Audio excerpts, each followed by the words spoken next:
Assalamualaikum warahmatullahi wabarakatuh. Lillahi ta'ala ya karim. Ilahi anta maksudi waridaka ma'lubi. Bismillahirrahmanirrahim. Ashadu alla ilaha illallah wahdahu la syarikalah. Ilahan wahidan wa rabban sahidan la ma'budan siwa wa nahnu lahu muslimun. Eh, Oke teman-teman, kita masih berbicara tentang para habaib ya. Kita membahas yang simpel-simpel saja. Yang simpel-simpel kita bahas.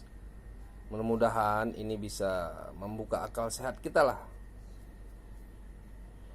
Karena para habaib ini masih juga merasa diri mereka lebih baik, lebih mulia, banyak ya.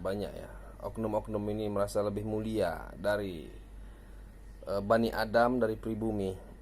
Padahal simpel aja gitu. Saya tantang itu sejuta habaib.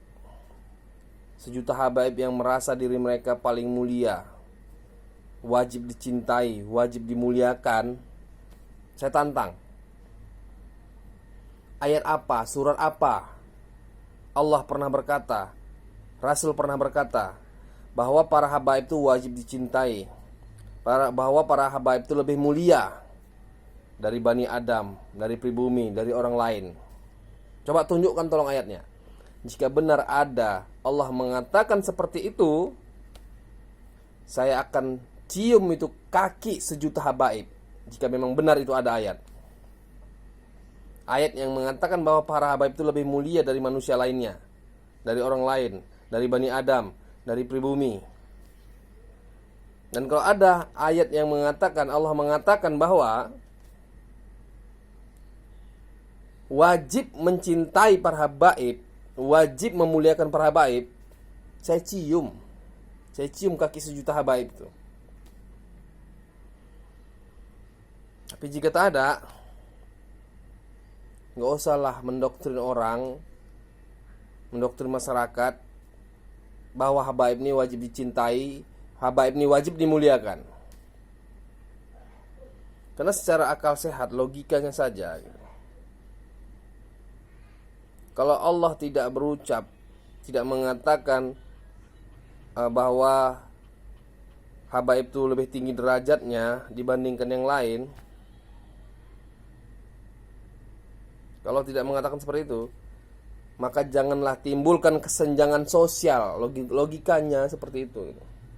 Ini kan kesenjangan sosial yang dibuat, merasa derajat mereka lebih tinggi. Kasta-kasta. Nah, kasta, tepatnya itu kasta. Allah tak pernah membuat kasta-kasta. Tidak pernah sekalipun Allah membuat kasta-kasta. Yang membuat kasta-kasta ini manusia.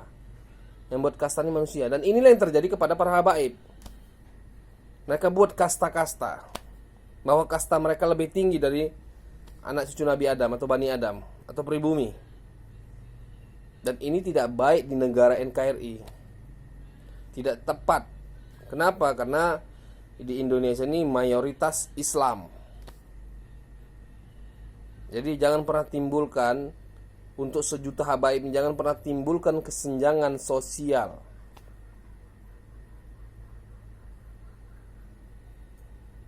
Kenapa? Karena itu sudah di luar dari ajaran Islam.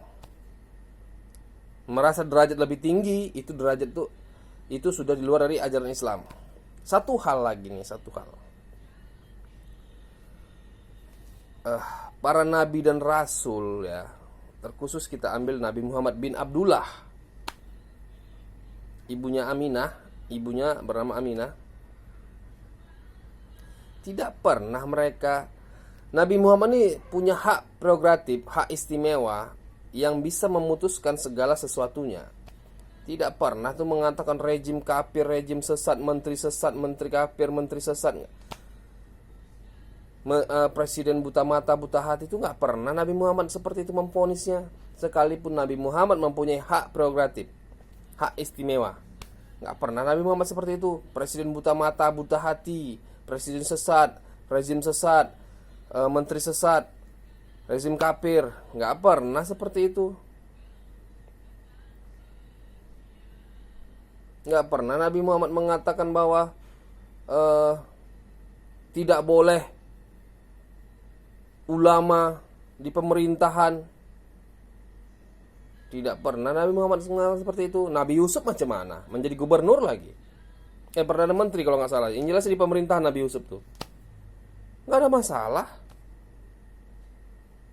Ini para habaib mengatakan ulama tidak boleh di pemerintahan.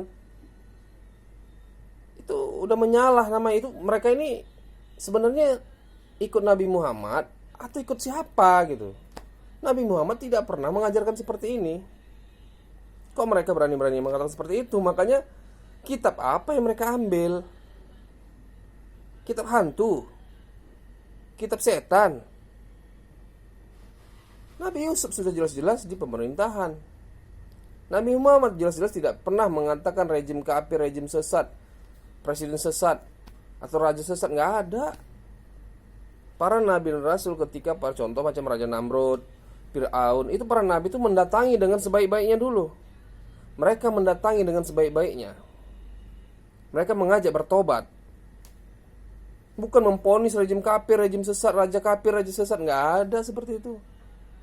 Bahkan Nabi Muhammad itu memuliakan orang kafir. Banyak itu hadisnya.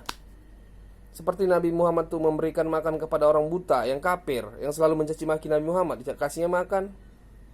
Sampai Nabi Muhammad setelah tiada, orang kafir itu sendiri kecarian. Orang buta itu. Banyak lagi yang lain.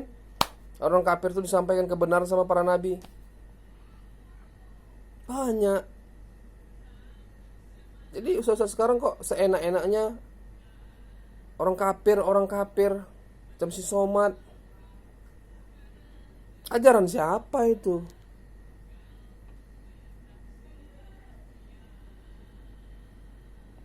Jadi logikanya situ aja gitu. Kalau nggak ada Allah dan Rasul mengatakan wajib mencintai habaib, wajib memuliakan habaib, kenapa Habib ini mengatakan seperti itu? Kenapa habaib mengatakan seperti itu? Kan sudah bertentangan berarti para habaib dengan Allah dan Rasul. Kan dapat bisa bertentangan di situ. Wajib mencintai habaib, wajib memuliakan habaib. Sementara Allah dan Rasul tidak mengatakan seperti itu. Artinya habaib menentang perkataan Allah dan Rasul. Yang nggak ada dibuat Allah dan Rasul ini mereka ada-adakan. Itu mengakal-ngakali namanya, membodohi. Nah inilah makanya perlu disikapi. Seenak-enaknya mereka berbuat, membawa nama-nama Nabi Muhammad. Itu kan penistaan agama itu, membawa nama Nabi Muhammad tuh. Kata Nabi Muhammad begini, ini untuk Nabi Muhammad, ini untuk Nabi Muhammad. Minta uang untuk Nabi Muhammad, di acara maulid ini supaya Nabi Muhammad hadir begini. Itu penistaan agama. Kenapa? Karena mereka tidak bisa mempraktekannya, tidak bisa membuktikannya. Hanya omongan doang. Kapan Nabi Muhammad hadir di acara maulid? Kapan Nabi Muhammad minta uang, nyuruh supaya minta uang kepada jemaah 100 juta, 1 ekor lembu? Kapan? Itu kan penistaan agama namanya. Ajaran siapa yang mereka ikuti? Bukan ajaran Nabi. Ini harus membuat kita berlogika lah ya, supaya kita nggak terbodohi. Umat Islam ini nggak dibodoh-bodohi terus sama orang-orang yang mengaku anak cucu Nabi, bersorban, beja'ah. Pembodohan itu semua. Yang nggak ada dibuat Allah dan Rasul jangan diada-adakan. Ini merusak namanya, merusak manusia, merusak umat Islam, merusak agama.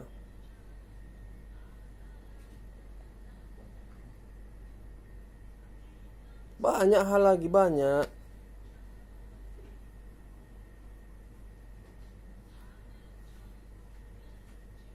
Dan ini harus disikapi semuanya. Penistaan-penistaan seperti ini harus disikapi. Jangan orang lain yang berbuat dibilang penistaan, diserang, disikapi. Begitu para habaib yang berbuat tidak disikapi. Makanya MUI ini cocok dibubarkan gitu. Kenapa? Karena mereka sudah jelas-jelas menunjukkan ketidakadilan terhadap umat.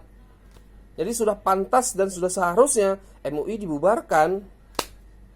Mereka ini nggak benar, ulama-ulama nggak benar.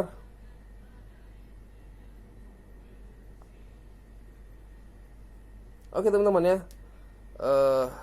silakan berkomentar, silakan share bagian video ini biar sampai dengan 1 juta habaib tuh. Siapapun orang yang peduli kita, sharekan video ini. supaya nggak banyak umat Islam ini terbodohi terus, terzolimi. Kita harus berbuat ya. Jangan kita nggak berbuat. Kita berusaha dulu. Berusaha dulu melakukan yang terbaik agar negara ini menjadi lebih baik.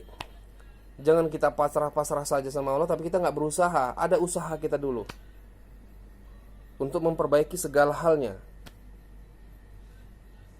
Kita hanya bisa berusaha. Sisanya itu urusan Allah, urusan yang punya nama. Oke, teman-teman. Sekian, terima kasih. Mohon maaf lahir batin. Billahi taufiq wal hidayah. Assalamualaikum warahmatullahi wabarakatuh.